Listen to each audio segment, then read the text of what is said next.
Ever wondered why, despite working harder and harder, you find yourself struggling financially? Well, you're not alone. In fact, there's a phenomenon known as the working harder, poorer trap, and today we're diving deep into why this happens and how to break free from it. Hello everyone, welcome to brainyfounder channel, where we empower you with knowledge to thrive in every aspect of your life.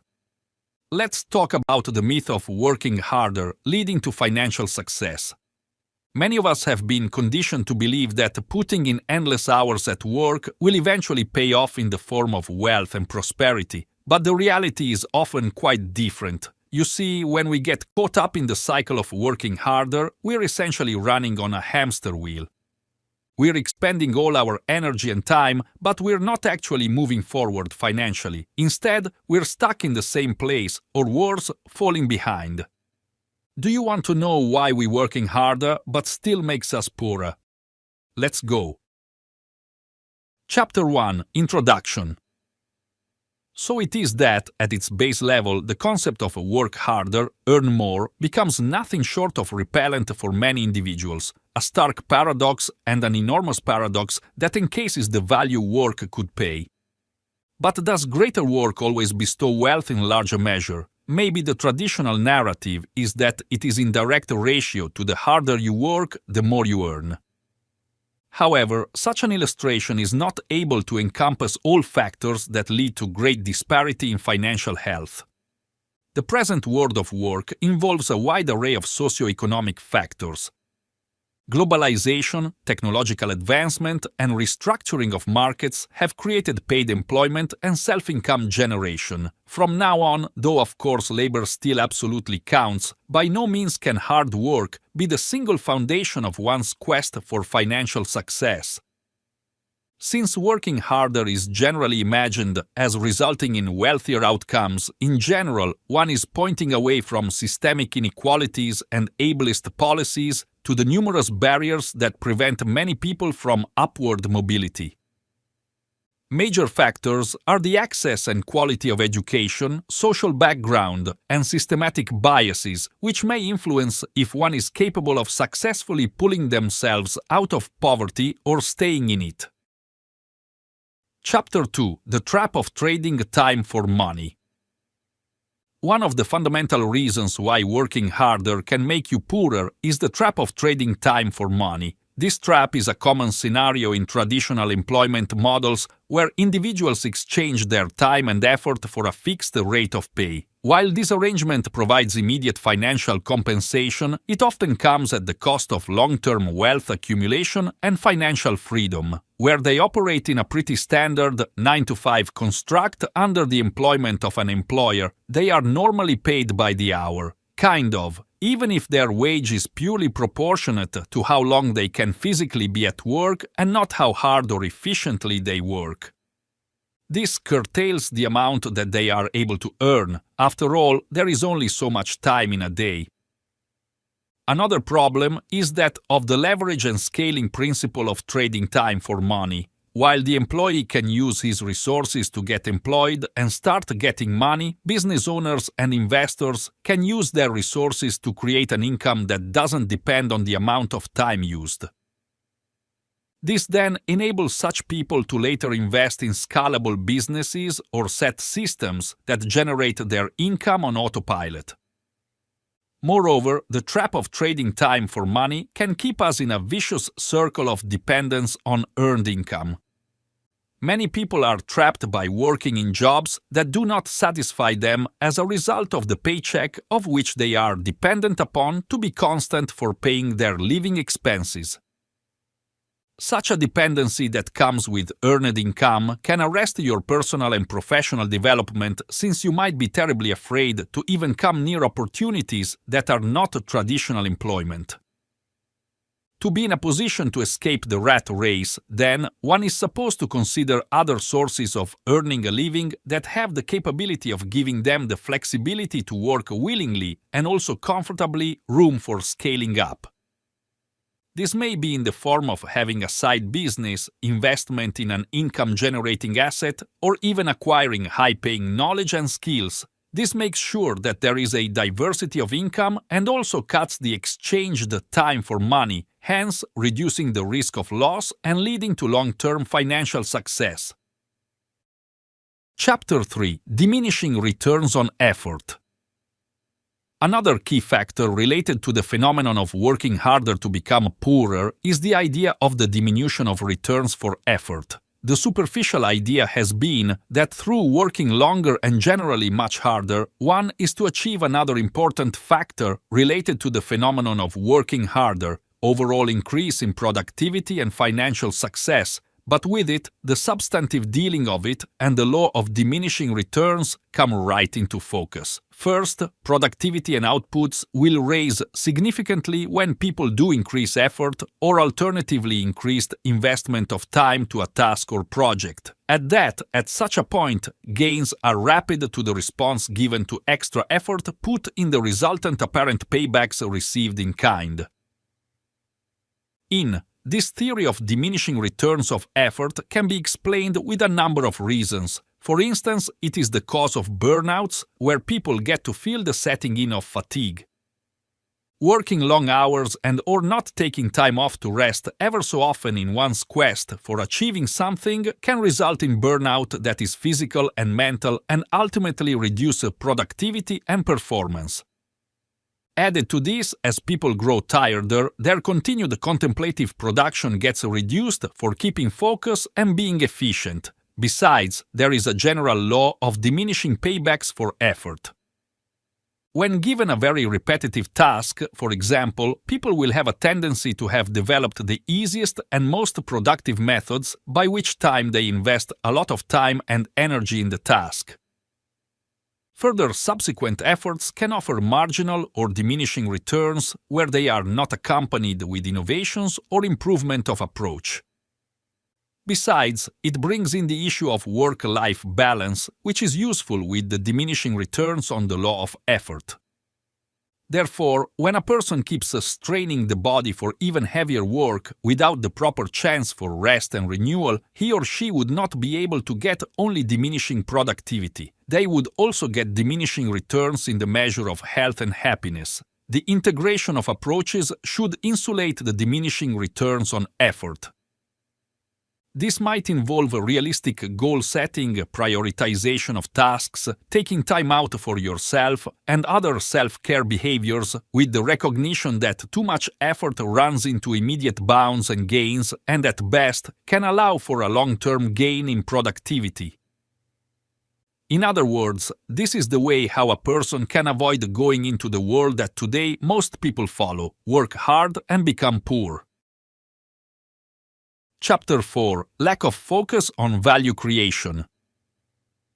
The poor outcome of more work happens for several reasons. One major reason is lack of emphasis on value creation. Most of the time, many people related effort to productivity without even knowing if their actions are really productive.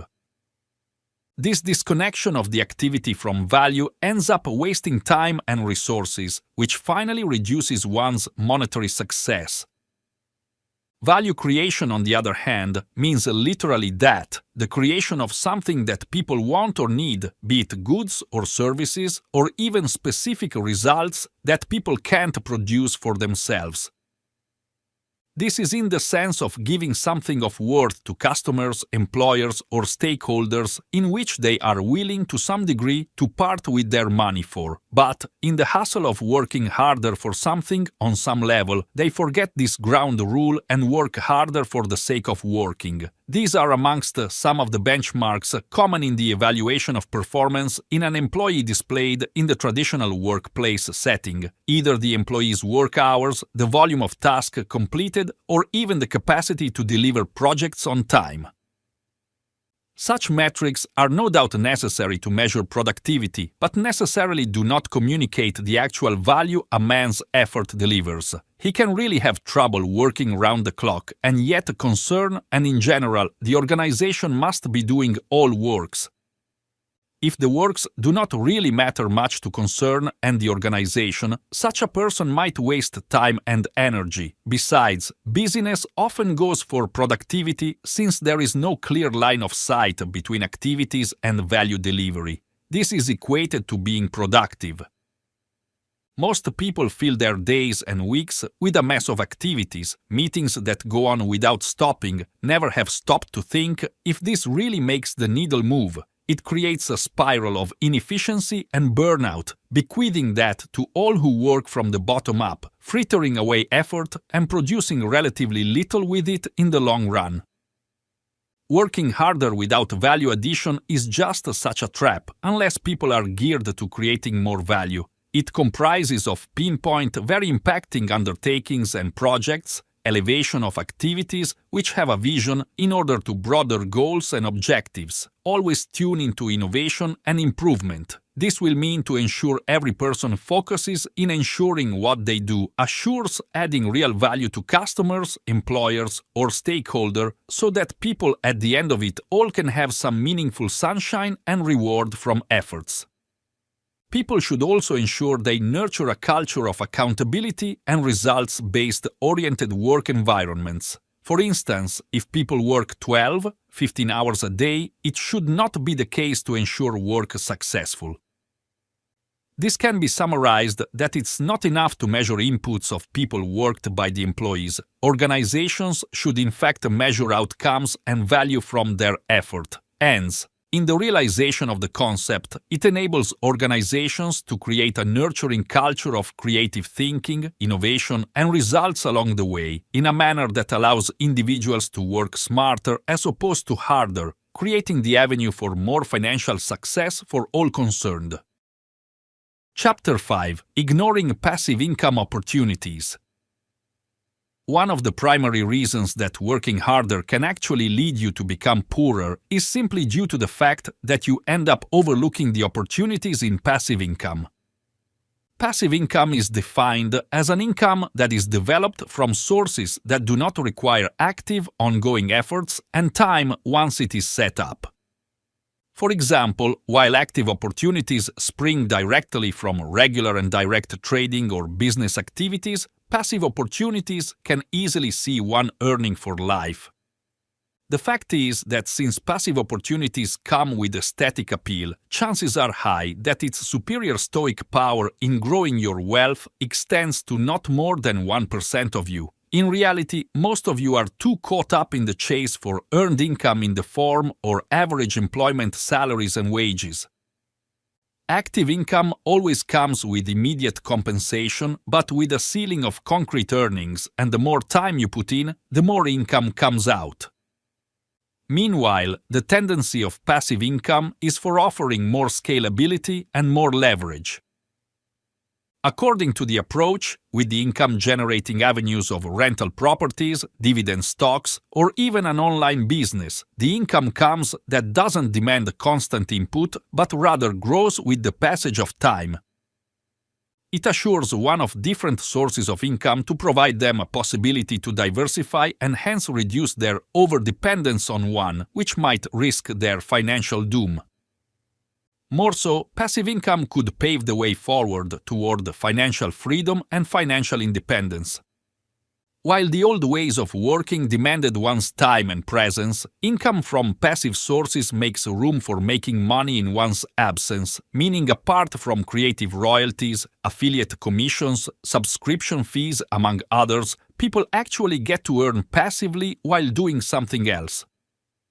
Passive income, on the other hand, can work as a counterbalance for some economic downturns or the loss of jobs. On the other hand, the other income is passive and serves as a cushion against not-so-imaginary uncertainties, which in effect boosts financial resilience. Parallel passive income avails a person greater financial stability and peace of mind than the earned income does, for it cushions outlays under alternative revenue inflows. From passive income opportunities to proactive minds, someone who goes out to actively look for the opportunities just so one can harness them, from investing in income-generating assets to creating passive income nets through online platforms, digitalized products, or passive income from real estate. This definitely categorically means if individuals start diversifying their sources of income, looking into the huge potential presented by passive income, they thus get to break free from the toils of the rat race, where they work so hard but become poor, and chart a path where, in the long run, they can garner success and freedom in finances. Chapter 6: The Significance of Understanding Money. One factor that is sometimes disregarded when talking about how putting in effort can lead to less wealth is the importance of being financially literate. Financial literacy entails having the knowledge and abilities to make informed decisions regarding money management and financial assets. If individuals lack a grasp of personal finance concepts, they could end up stuck in a cycle of financial insecurity no matter how diligently they work.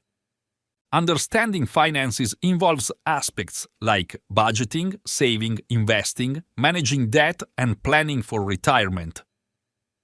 It's all about making money decisions that match your objectives and beliefs, whether for the present or the future.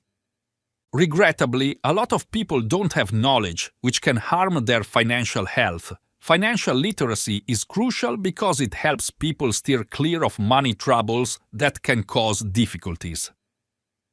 If individuals lack knowledge about budgeting and managing money, they might find it hard to stay within their limits, which could result in overspending, accumulating debt, and feeling strained financially. Likewise, without an understanding of investment basics, people might overlook chances to increase their wealth and ensure a future.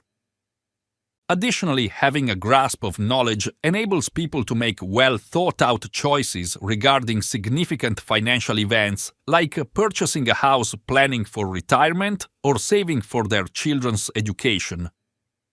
By understanding the consequences of these decisions and considering the trade-offs involved, individuals can opt for options that serve their long-term interests of giving in to immediate gratification or societal expectations. Moreover, being financially literate is essential for navigating the world of finances. With the proliferation of banking services, digital investment platforms, and alternative financial products, individuals must possess the ability to assess and compare financial alternatives effectively. Furthermore, financial literacy plays a role in safeguarding individuals from falling prey to frauds or exploitative lending practices by equipping them with the knowledge to identify red flags and make informed choices. To enhance one's understanding of finances, it is essential for people to engage in learning and personal development. This could entail reading literature, participating in workshops or seminars, or seeking advice from experts or mentors. Furthermore, incorporating literacy into school courses and professional development activities can play a role in preparing upcoming generations with the necessary abilities and insights to manage the intricacies of today's financial landscape. In the end, understanding finances is crucial for gaining freedom and self-sufficiency. Providing people with the tools and know how to make money choices can help disrupt the pattern of toiling, yet ending up with less, leading to a future that is financially stable and prosperous for everyone. Chapter 7: Conclusion. Though the core notion is one that transcends this, that hard work transcends into wealth, it is tantamount to mythologizing through concepts of success and expectations that society sets.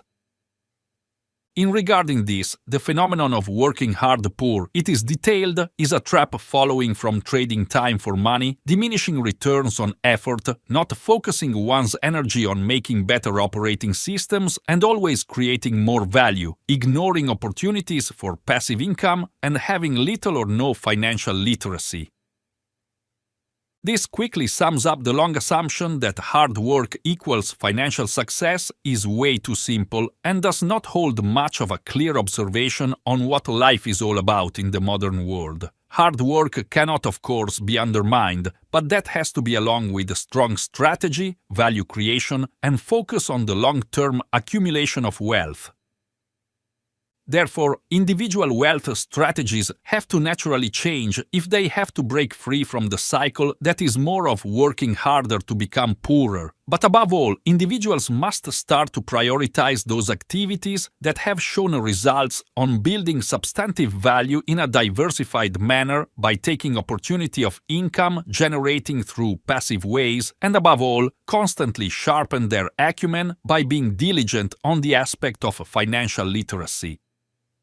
Next, there are a lot of myths about work and success. This does not mean, in any case, that one accedes to social pressure and works hard, easily extending working hours. People, according to the concept of work-life balance, should mainly orient their work towards coordinating fulfillment, personal happiness, and overall health. True success does transcend material wealth. It entails leading a fulfilling life, much more according to one's values and aspirations.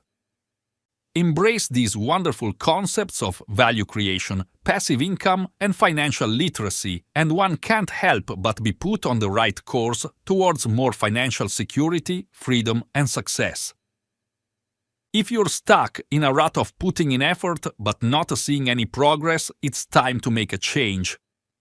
Begin by reassessing your goals and finding strategies to organize your time and assets for making your life better. If you like this content, don't forget to hit the like, share, and subscribe so that you won't miss out on good knowledge from BrainyFounder channel. Thank you for watching. Have a good one.